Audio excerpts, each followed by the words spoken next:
तूफान इतना प्रचंड था कि जहाज की विशालकाय संरचना भी उस क्रोधी समुद्र के आगे झुक गई। अचानक एक जोरदार धमाका हुआ और जहाज दो हिस्सों में टूट गया। सभी नाविक समुद्र की लहरों में गिर पड़े। चिंपू भी पानी में गिर गया और अपनी जान बचाने के लिए संघर्ष करने लगा। चिंपू को डूबते देखकर उसकी आंखों में भय उतर आया। तभी अचानक एक डॉल्फिन उसकी मदद के लिए आई और उसे अपनी पीठ पर बिठा लिया। चिंपू ने राहत की सांस ली और डॉल्फिन की पीठ पर बैठकर चारों ओर देखने लगा। डॉल्फिन ने कहा, डरो मत, मैं तुम्हें सुरक्षित स्थान पर ले चलती हूँ। कुछ ही समय में वे एक अनजान द्वीप पर पहुँच गए। डॉल्फिन ने चिंपू को किनारे पर उतार दिया और पूछा, क्या तुम इस जगह को जानते हो? चिंपू ने कुछ सोचकर कहा, हाँ, मैं इस जगह को जानता हूँ। यहाँ का राजा मेरा बहुत अच्छा मित्र है।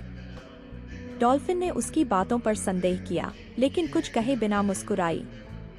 उसने सोचा कि यह बंदर शायद डर के कारण झूठ बोल रहा है। उसने मजाक में कहा, वाह, तुम तो राजकुमार हो। अब तुम इस द्वीप के राजा बन सकते हो। चिंपू ने चौंक कर पूछा, कैसे? डॉल्फिन ने हंसते हुए कहा, यह आसान है। चूंकि यहाँ कोई और जीव नहीं है, तो तुम स्वाभाविक रूप से राजा बन सकते हो। चिंपू ने खुद को गौरवान्वित महसूस किया और वह खुशी खुशी उस द्वीप का निरीक्षण करने लगा। द्वीप पर घूमते हुए चिंपू को एक पुरानी और रहस्यमयी गुफा मिली। गुफा के अंदर जाते ही उसे अजीब सी आवाजें सुनाई देने लगीं। उसने हिम्मत जुटाकर अंदर जाने का फैसला किया। अंदर जाकर उसने देखा कि गुफा में कई अद्वितीय और चमचमाते रत्न बिखरे पड़े थे। उसकी आंखें चमक उठीं। उसने तुरंत ही उन रत्नों को बटोरना शुरू कर दिया। जैसे ही उसने पहला रत्न उठाया, गुफा की दीवारें हिलने लगीं और गुफा के अंदर का वातावरण बदलने लगा। चिंपू डर से कांप उठा।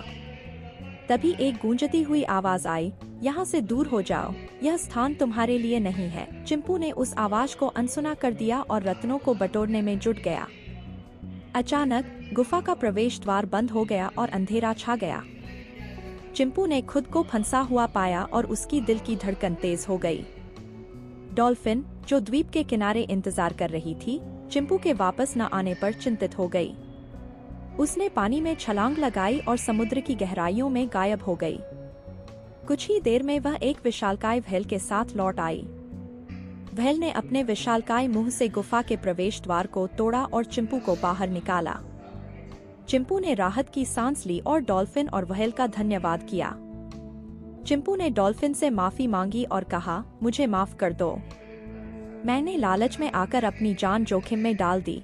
डॉल्फिन ने उसे समझाया, सच्चा राजा वही होता है जो अपने प्रजा की भलाई के बारे में सोचता है, न कि अपने स्वार्थ के लिए किसी को हानि पहुंचाता है।